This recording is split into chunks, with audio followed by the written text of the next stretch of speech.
This is The Word. Thank you very much for listening. It's been a really long time, but here with me today is The Word regular contributor, Annika Wolf. Annika, how have you been? I'm doing great. How are you? Wonderful. It is so nice to be on here with you again after so long. I know there's been a lot of upheaval in both of our lives since the last time one of these was recorded, but how are you doing? I am doing great. And I know that the weather systems in both our locales are pretty violent right now. You have terrible thunderstorms. I have a gigantic snowstorm, so... I know, it's beautiful watching all the lightning flashes. And it's beautiful here with, the dustings of snow and ice, and I'm sure when I wake up tomorrow morning, things will be ridiculous. But how are your little babies? How are your little girls? Oh, they're good. Awesome. They're good. They didn't want to go, one of them didn't want to go out in the rain earlier, but...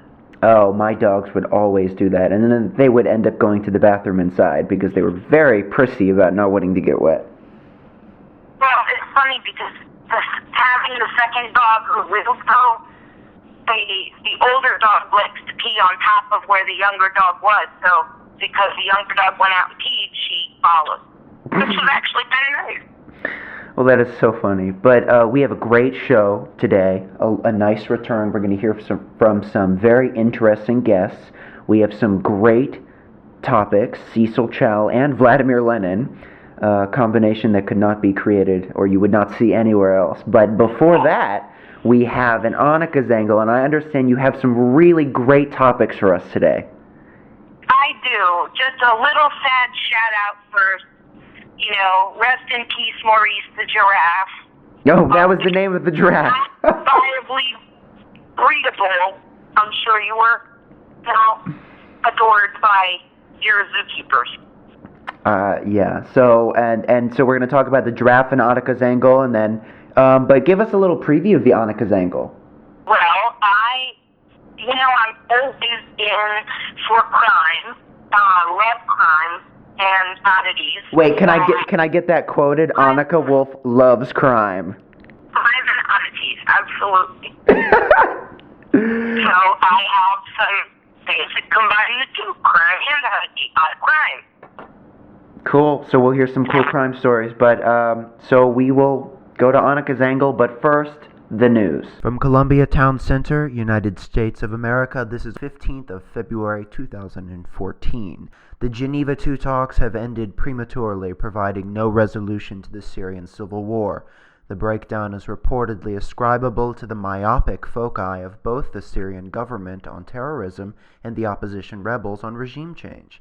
Representatives of each bloc in the war predictably have issued statements blaming one another. Russia's Sergei Lavrov said the U.S. is trying to pursue regime change in Syria. The composition of the talks, which were designed to end the conflict that dates to 2011, were lopsided in favor of the rebels after the barring of Iran from participating. As for the future rounds of talks, it appears that the Western-backed secular rebels would not be interested, saying Geneva III would be a waste of time. John Kerry has said that President Obama is considering, quote, all options on Syria. Whether or not this includes the renewed threat of an invasion by the United States is unknown. The UN has apologized to the Syrian people for its failure to end or mediate the conflict. AP reporter Alicia Caldwell has said on C-SPAN that the Department of Homeland Security already knows of American Islamists who have traveled to Syria and are now back in this country. She said the question is, what are they going to do? It is a concern of the American government and others that those who participated in a jihad in Syria may engage in terrorist attacks when they come back to their home countries. In the Middle East, in Bahrain, both anti-government protests and the tear gassing of protesters by police continues. The Al Khalifa dynasty has been fighting for a number of years to maintain control of the Bahraini throne. Saudi Arabia sent troops into the nation to aid the government against uprisings and were successful in muffling the possibility of imminent dethroning of the Al Khalifas. The government of Afghanistan is the most corrupt in the world, says the American radio host Pete Dominick. The current government of Afghanistan was installed by the United States after it invaded and ended the Islamic Emirate that had existed there previously. Dominic, a radio host on SiriusXM Indie, was reacting to what he perceives as many Americans, quote, objecting to poor people getting food stamps, but ignore or do not know that the United States subsidizes large parts of the Afghan government. Finally, in Europe, Michael Goldfarb, speaking as part of a panel on BBC World News, says that Scotland's independence terrifies the EU. They fear that Catalonia or regions of France will go next. The EU leadership, as well as the national government of the UK, have begun to issue statements attempting to convince the Scottish people to vote against independence in the upcoming referendum later this year. And we're back. That was the SOS Band. Okay, Annika's Angle time. Annika, what do you have for us today? There is a wonderful woman in central Ohio, of all places. She had her name changed. She hated her name. Her name was Sheila Renee, Ranea, and her last name is Crabtree. She calls her given name of Sheila the, quote, ugliest one out there, unquote. So she decided to change her name to Sexy. So her name, I assume, is now Sexy Renea Crabtree. And she's the mom of two. She's from Central Ohio. Her name is Sexy Crabtree. Ohio. Yes, Sexy. And her teenage daughters and her husband apparently approve of the change. Awesome. That's so good. Okay, well, we gotta go, but thank you for that angle. We're gonna go to break, and when we come back, we're gonna talk about Cecil Chow, the Chinese businessman who is attempting to pay a man to turn his lesbian daughter straight. This is Remy Ma. Okay, welcome back. This is The Word. I have The Word regular contributor, Annika Wolf, here with me. We're going to go into our next segment talking about a man named Cecil Chow. So Cecil Chow is a Hong Kong billionaire who is the owner of Chuk Nong Holdings Limited. In 2012, Mr. Chow gained international attention when he offered $65 million to any man who could convince his lesbian daughter, Gigi, to marry him. Despite criticism, Cecil Chow remains unrepentant. In 2014, he increased his offer to $80 million to the man who would marry his daughter. Apparently, this has been going on for like a year or a few years. I had not heard of it until recently. Did you? Heard of it. So you heard of this when it originally broke? Maybe not then, but I'd heard of it maybe a year ago. I've heard of it for sure. Yeah, this is a new story to me. I just find the whole thing so amusing, but really sad at the same time, you know? And I think it's hysterical. Because I don't think he ever really deep down believed that it would happen. So is this, do you think this is a vehicle for him to show off his wealth? For him to show off his wealth and... He's probably getting more attention than he's ever gotten in his entire life from the media. Yeah, I mean, would you have ever heard of him if it wasn't for that? No, but then again, I'm not Chinese. True. But Chinese are kind of the, nouveau riche Chinese. Yes. It makes me laugh because it's communist, but yes. Well, it's not communist, though. It's called the Communist Party, but, I mean, China's the furthest thing from communism at this point. Well, right, but you know what I mean. I know what you mean, yeah. With some breeds of dog, they're, trying to show off. Yeah, and they're also, China's one of the biggest markets for luxury goods that are just ostentatious demonstrations of wealth. Yeah, exactly. They need to show it off. It's like, look, all of a sudden we're in the market here. Look at us. I mean, I would say that that's probably indicative of kind of a nation and a upper middle class that, its spending power is going up. And I don't even think it's just like self-promotion, but I think it's almost as a nation trying to flex kind of its wealth and might. And we did it. I mean, that's part of how the whole ugly American attitude came about. Yeah. Yeah. We did it too. Yeah, absolutely. And we kind of moved on a little bit because what happened is the world responded by becoming Americanized. How many foreign countries Yeah. or tourist spots. Yes. If the world will respond as China flexes its financial wealth. But there's only so much conspicuous consumption that a society can hold or continue to engage in, and I think that the limits of that lifestyle was shown by the United States just a few years ago. We're paying those consequences. Absolutely, and China will too. China probably in some ways is already starting to feel it, you know? Yeah. But I mean, it will hit them, I think, harder than most countries because America, look at or the Soviet Union, what happened to them after the collapse. Mm-hmm. And that ostentatiousness is now in Russian society. Exactly, and things are collapsing there. You're having more rioting, human rights issues, all that. And it's going to happen, I think, harder with China. With America, look how hard it hit us. And we were a country based on, freedom.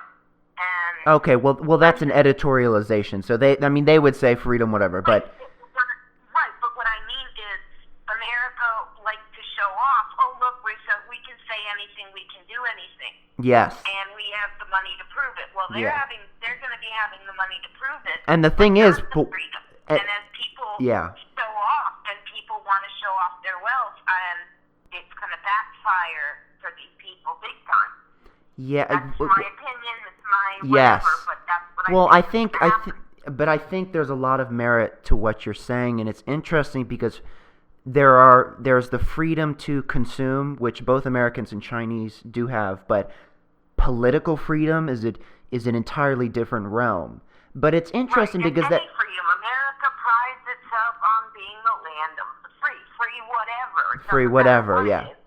But it's so funny, in the land of the free, everything has its price. Well, of course it is. You know. And look what's, like we were talking, I mean, our economy is based on greed, and look what's happened.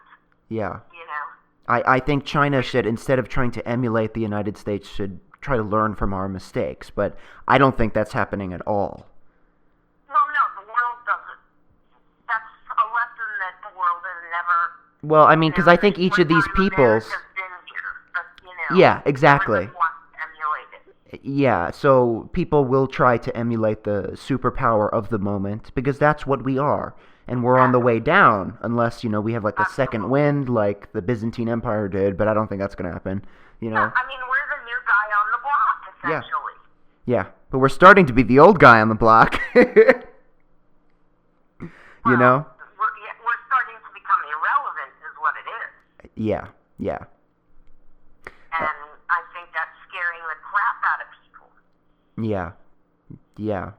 Absolutely. It's scaring, especially when the people in America who are extremely patriotic and, the idea of the United States is so important to them. The thinking that this nation would not be the most important nation in the world, it touches something so deep within them that I think in some people it almost inspires a panic response.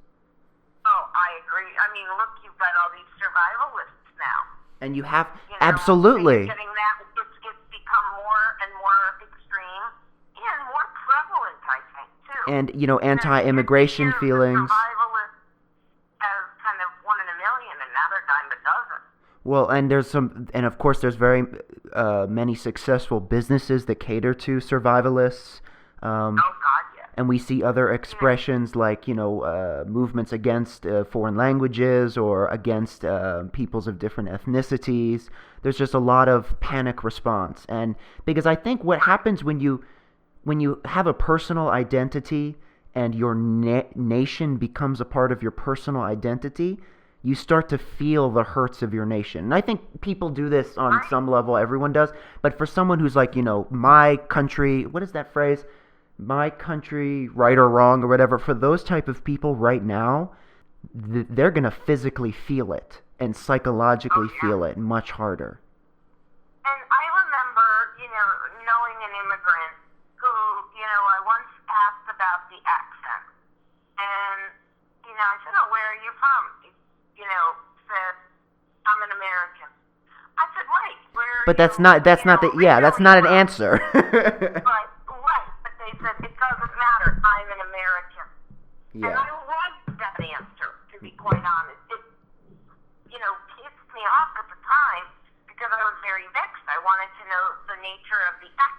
Yeah. And then when I finally asked, what is the nature of your accent, was I told. But he wanted everyone to know he was an American. So, and I'll tell you, that's something with all this multiple language, this and that and the other thing. I'll have to admit, as much of as an open person as I am, I love gay, straight, cats, dogs, I mean, everything. I love everyone and everything. But do I think that we should have a national language? The whole point is we're a melting pot. We are supposed to have come from wherever we came from and turned into Americans as one. Well, a lot of people would say that ideal is outmoded because it, erodes our cultural differences. Well, right, but that's the whole point. It doesn't That's not matter the... what our Well, but differences I don't were think for everyone... before we came to America. I don't think for everyone that is the whole point. I mean, who wants this bland Anglo culture? I mean, to go back to that or to continue to live where everyone has to... That's the thing. It doesn't have to be an Anglo culture. We just need to have, one common language, because if not, it rules people out and it segregates people. But... See the difference? It's the only way for us to ever become really one people. But I think that we are one people in a sense, and we're not, because we are a multi-ethnic nation. And if you look back in history, all of the multi-ethnic, multilingual, nations or empires, they've all had this problem.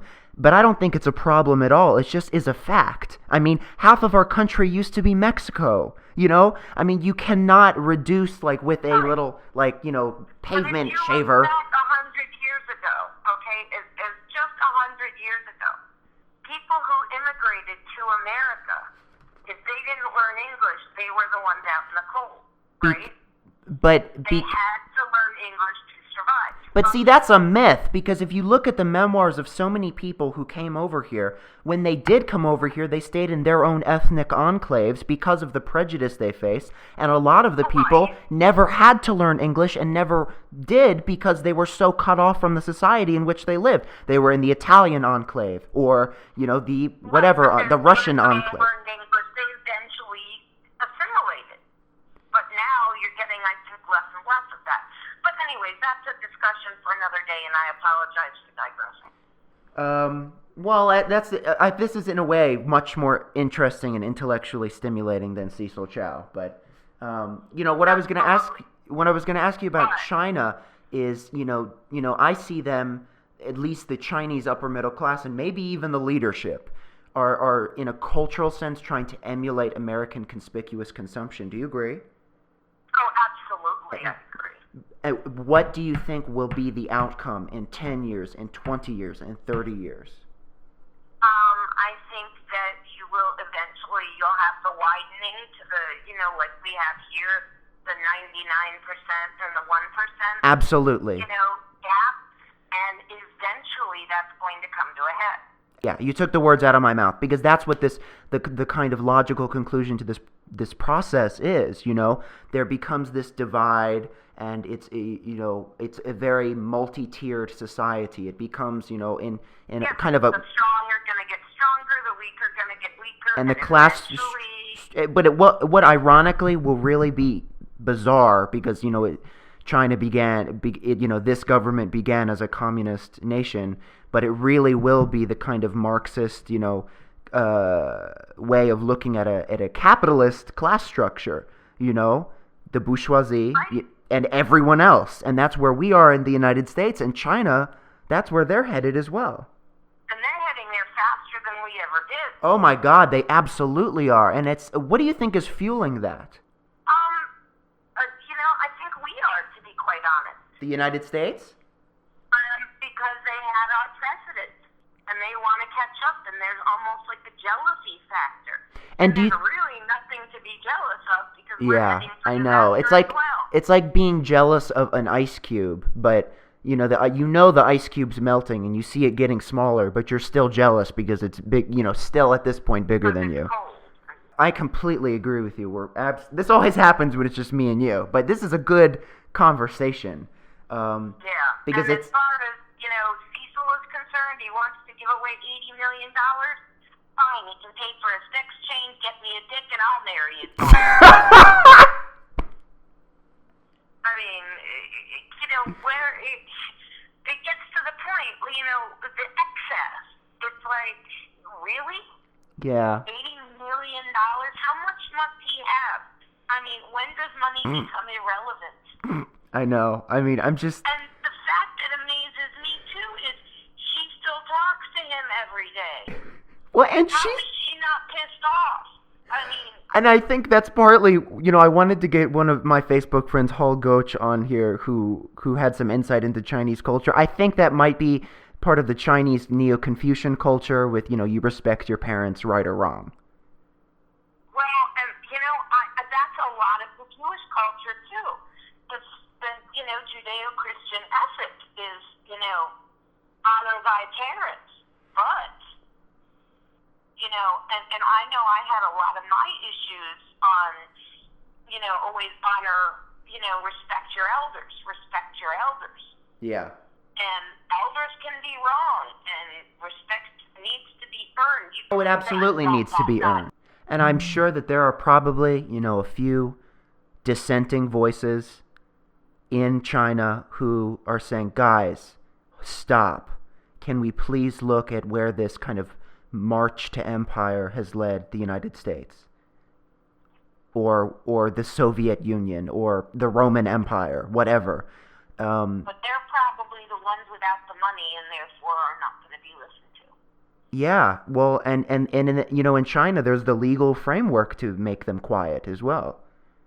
Absolutely. And it's so weird that people in a country ruled by a communist party for speaking out against capitalism, you would be silenced. But that is the China of today, and it's like a funhouse mirror I'm looking at. But oh, I know. Well, even here, though, if you think about it, even though we're allowed free speech and blah blah blah, and this happens both ways. But the one example I can bring to mind is the Tea Party was creating too many waves, but the IRS targeted them. Yeah. Tea Party. The IRS targeted them, and that is the American way of shutting you up. Yeah. Yeah, it's interesting, because the American way it's oftentimes not overt, and it doesn't look like the old way. China still practices oftentimes the old way. Right. Thugs beating up, whatever. Someone shows up dead or whatever. But hegemony by the elites, like their power is exercised in much more subtle ways. It's right. through, basically to the point where you indoctrinate people that they censor themselves. So you don't even have to lift a finger. Yeah, all they know is the censor guy is going to just stand there and you edit yourself because he's standing there looking down at you. But also, I think it's not even really that. I think what it is, we've created a society, our society is developed where, the worth of something is tied to its monetary value. It generally, it does not pay to speak out or do things that don't get you money. So that fact alone would make you marginalized. So who wants to do that unless you're super passionate? I mean, that puts you at a social disadvantage. So then you wouldn't. I mean, who wants to speak out against the party? Well, Annika, I really appreciate you, and I want you to know that on the show because I brought a pretty banal topic here, and through our conversation, we turned it into something a lot more interesting and more stimulating. And I would love to have more conversations on China's future. We're going to go to break and come back and talk about Russia, Vladimir Lenin, the 90th anniversary of his death, and hopefully we will be having my friend Lena Volosina she's Russian, to give some of her insight to this. So please stick with us. This is Chanel West Coast on The Word. Welcome back to The Word. Now it's time for our last segment. It will be focusing on Ukraine and Russia. I was hoping to get one of my Russian friends on, but she's a little busy. So we kept Annika. almost, it was a decision to make, but we kept her. And we added on Elizabeth, who is joining us as well for this segment. Elizabeth, the Word Regular contributor, thank you so much for joining us. And Annika, thanks for sticking with us. Okay, so let's talk about this. Protesters topple Lenin statue in Ukraine and smash it to bits. President Viktor Yanukovych appears to have lost control of the capital as protests against him go on for a fourth week. Protesters toppled a statue of Soviet leader Vladimir Lenin with an electric cable and broke it into pieces with a hammer. Why do you guys feel that the protesters attacked this monument specifically? Russia itself has built up, it goes back to what we were talking about with China and the dispersion of wealth and the 1%, the haves and the have-nots. Well, with the Soviet Union, everyone was not equal, but close enough. Whereas now, Russia has, I think, more of the resources. Like, so then the Soviet Union was great because Russia kept a lot of the juicier bits for itself. Okay. I think that the other former Soviets are kind of rallying in that because the dispersion between the 1% and the 99%, the have and the have-not, it's a much wider gap there. So basically what you're saying it's the Soviet satellite states that were not Russia have suffered more after the collapse than Russia did? Exactly. That's exactly So it. bring it to Ukraine. So bring it... It wasn't the USSR space station. It was the Russian space station and things like that. So I really think that, that's what it is. When people think of the USSR, in reality, it was all of it. That when people from outside of that region think of it, they only think of Russia. That's true. So bring it to these protests in Ukraine. Why did they attack this statue of Lenin? Russia, Lenin was kind of the founder of the big communist movement. Yeah. So that equals Russia to them. To Ukraine losing its independence and becoming a big part of Russia, and then when it all split up, they lost a lot of their valuable resources. Yeah. So then everything was pulled into one. So whereas it reached the benefit of it being a combined USSR, it, is now essentially reaping the misery of it all. Yeah. So basically ripping down this statue is just kind of a way of taking out symbolic anger against the Russian Federation. I think it's ironic that they did with hammer, considering that this is part of communism. I know. I just thought it was very, I don't know, I understand that was deliberate on their part, but I just thought it was amusing considering the sickle and hammer are the symbols are communism. Well, there are several amusing pieces about this, but Elizabeth, I want to ask you, do you think that, behind this, on the surface we can see this rage against Russia, the former, quote, overlords, but do you think Ukraine feels abandoned now that it's left out? I think so. I think, like Anya said, I think that Russia is far more powerful and far more wealthier than Ukraine. After the Soviet Union collapsed, Russia's pretty much run left. They had several years of struggle, but they recovered quite well. I believe, from what I read recently on the Olympics, Moscow is home to the largest number of billionaires in the world. Yeah, and that goes to what Annika is saying. They are really turning into a stratified, if I'm going to use this term, 99% kind of class structure. So breaking off from Russia has been worse for them in the long run than Russia did not suffer much. They only suffered a couple of years. The former Soviet states have been poor, they've been mired in poverty. As bad as it is there, imagine Tajikistan, Uzbekistan. Oh, yes, yes. All the little stars, when they were under USSR, the umbrella, all the resources they had, a decent athlete from any of those countries, for example, that showed any promise at all, would get training and all that resources. umbrella. Yeah. And now, for example, nothing. They have, very little resource. They have very little, ways to really take care of themselves. You don't really hear about, the power of Tajikistan or Kazakhstan. The power of Tajikistan. World power, what's the world power capital? Yeah. I mean, do you guys think that... They're not really run down. Whereas Russia is a power player. Yeah, it is. And it is a superpower once again. I think that's undeniable. Right. I can give you an opinion as to why. As to why what? I do conjecture on my part. Why, it kind of is that way opinion-wise, among other things. Okay. Under, the USSR. And everybody my age only knew the USSR. I'm in my 40s. We knew it as Russia. They were the Ruskies. But isn't that part of what you would call the, uninformed American syndrome? Right, but that's what I'm saying. I think when it did open up, who were we eager to do business with?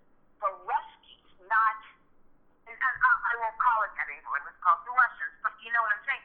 People imagine everything's there. People, when you think about, I'm going to do business in Uzbekistan.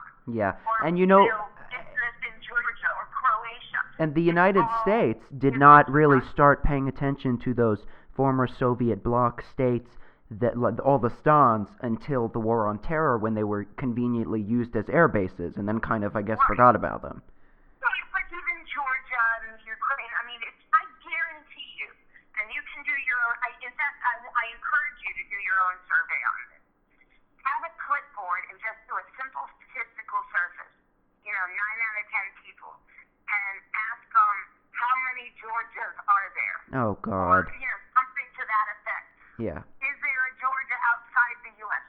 However you word it. Yeah. I can absolutely guarantee you, and again, it's just conjecture in my mind, but it's like those old Jay Leno man on the street thing. Yeah. People are not informed. They I don't know. know that there's a Georgia in the former Soviet Union. But I do agree with Annika. I think that's pretty much what you would find, unfortunately. I don't know if you guys have ever seen. We're all monolingual idiots who do not know geography. Well, not just geography, though. They don't know, the amendments. They don't know. Americans, and granted, I am making a sweeping generality again. But it's also, I feel like you have license to do it because we're part of this group. We can criticize our own group. We can criticize Americans. Right. But I remember you had your sister on one of the shows. Yeah. And we were talking about stuff, and she was like, she knew all about Lindsay Lohan and Tara Reid, but knew nothing about, basic world culture. Yeah. And that day. Well, and that's what was funny to me. There you're in Colombia, which is an upper middle class environment. Multicultural environment. Multicultural upper middle class. I've met people who have never met Jews before. You've got to be kidding me. No, every day I encounter people, and that's a lot of places. So here we are talking about this stuff, and there are a lot of people that aren't even informed as to their own country, but yet outside of our country forget about it. So I really think that that's part of it. Everybody knew back when I was a kid about, duck and cover and the bomb, the Russians are going to kill us with the bomb and blah, blah, blah. So, Annika, if I can summarize what you're saying essentially is this is kind of an expression, a psychological need that Ukraine just wants to be seen for itself, to be seen as Ukraine. Exactly. They are not Russia. They are the Ukraine. You're not little Russian. Exactly. Ukraine. You're independent from it. And they have, political independence, but they do not have financial independence. And also, half of that... Very much dependent. But also, this discussion of Ukraine, and we were talking about this earlier, Elizabeth, is complicated because you have half a country that culturally identifies as Russian. So... Yeah, they mostly speak Russian. Most Ukrainians, there are many Ukrainians who understand Russian and speak Russian better than their own native language. It's complicated, though, because you're in this country that's supposed to ostensibly different and separated from Russia, from another country. country, yet you're culturally and linguistically bonded to it. And religiously. No, religiously too, yeah, it was, but like what it was. Well, let's get back on track here. So, the right-wing nationalist Svoboda Party claimed responsibility for toppling the statue, the Ukrainsky Novosti news agency reported.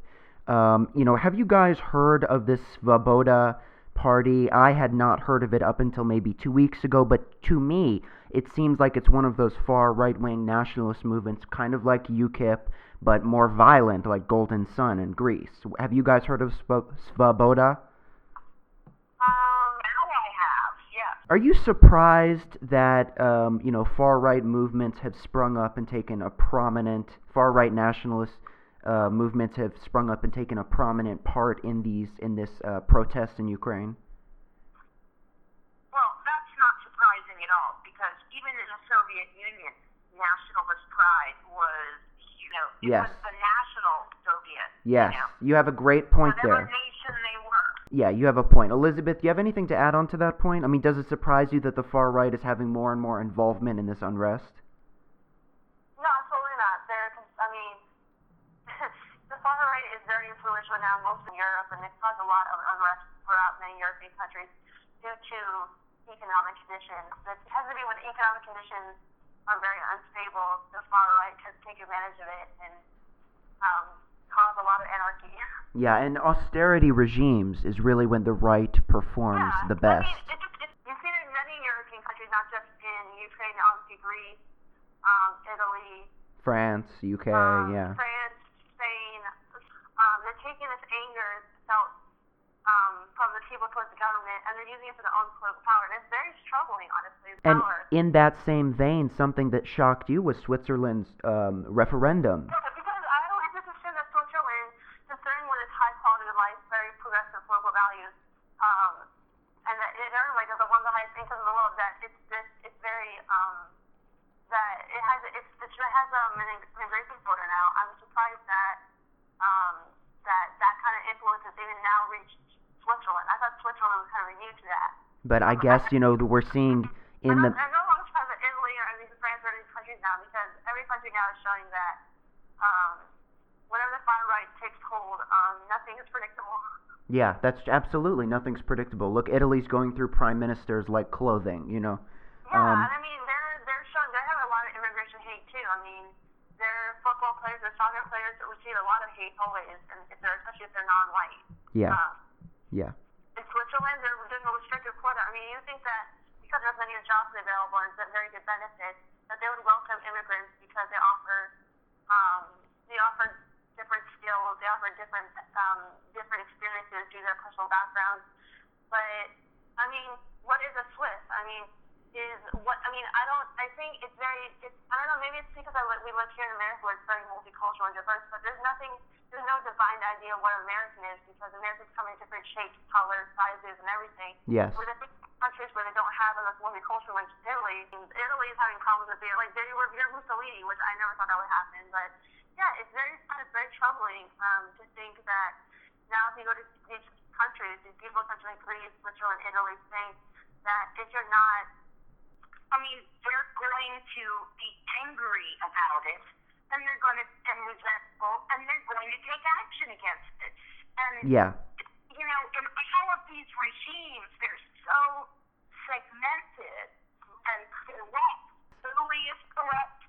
Everything, all of those countries we're describing are so corrupt. Yeah. Or have been, that they really think that the populace is rebelling against that corruption. And I think the far-right parties, what they play upon is in times of stress, austerity, economic downturn, and cultural change, a lot of people, as kind of a psychological defense, they want to cling to that which is familiar. And so they play on fear. They play on yes. the unknown. And the right-wing movements provide them with the symbolic language and the symbols and the iconography. I think they play on our fears, on our darkest fears. Yeah. And that's where they get you. And cultural nativism too, Well, look at the English Defense League in Oh God. England. They're far right too. they're always anti-immigrants. UKIP and UKIP, which just won another parliamentary seat. Okay, let's move on. Ukrainian police said in a statement that they were investigating the incident and believed Svoboda's fiercely anti-Russian and anti-Soviet members were responsible for the attack. Many of the people celebrating by the statue chanted nationalist slogans and waved right-wing groups' flags. An Orthodox priest blessed a sledgehammer in front of the crowd, and with the priest's blessing, the statue was smashed to bits. Annika, do you find it odd that this priest was getting involved? Think about it, religion was suppressed. Yeah. The priest blessing it is an absolute telling you know what? Screw you. Yeah. So do you think that it proves true the maxim that what is repressed will have a comeback and fight back, revenge? If you think about it, it's like drugs, right? You suppress drugs and what happens? Yes. Is even worse. And when you suppress something especially. And when it comes back, oftentimes after extreme repression, it comes back with its most hideous form to be emphasized, like in the Catholic Church. Priests, the suppression of sexuality. It comes back in the most hideous form, that of predatory natures against children. It's that same concept. But it's like if we were to take a priest and go destroy public property and we had him bless it before, that'd be pretty weird. That wouldn't happen here. Parts of the statue, were paraded through the street. Mikhail Dobkin, governor of Kharkov province, tweeted that he would raise funds to restore the statue and also said this. Завтра открываю счет для восстановления памятника Ленину в Киеве. Внесу на счет 50 тысяч гривен. Кто презирает мой ксенофобизм? Присоединяйтесь. Which is basically, we will repair our statue. The red and black flag of the Ukrainian Insurgent Army. I've never heard of this, but it sounds terrifying. Have you guys heard of the UPA? No. Yeah, me neither. I don't keep up with each radical nationality in each country. There has also been condemnation from pro-European supporters, among them Ukraine's Eurovision conquering singer Ruslana, who said, "We are supposed to act in a civilized way." So Annika, obviously this Ukrainian opposition is courting the West. They've had, high-profile emissaries from the United States come to them, speak with them, legitimize them. These people, these ultranationalist groups, they won't hesitate to use the nuke on one of these other countries. And that's terrifying. That is terrifying, because when you're in a movement that sees people of other ethnicities and other nations as lesser, that is the type of thinking that allowed the Holocaust to occur. Exactly. Yeah, Belarus did it on their own. And again, we could talk about this for hours. Great discussion. Thank you both very much for being on here. Annika Wolf, the Word Regular contributor. Elizabeth, the Word Regular contributor. Thank you guys so much for being on the program today. Oh, you're very welcome. It was a pleasure. And Always a lively discussion. Indeed it is. And I learned something every time. And that's what's important, and I learn something every time, and I hope that the people listening learn something, because that's the point. Education. And that is education. Education can be attained easily through mixing, talking with other people, sharing points of view and knowledge, and that's what we hope to foster here. So if you want to talk to either of these two, let me know. I recently started a SoundCloud account where I have 2 other audio programs, youtube.com/JakeM30. Thank you very much for listening. Now she decides to talk to me, Does she go, rah, rah, rah, rah, rah? No, if I can't shut her up, you'll hear it. She kind of makes these weird noises. Like that. No, she's a nut job. She's my dog, alright?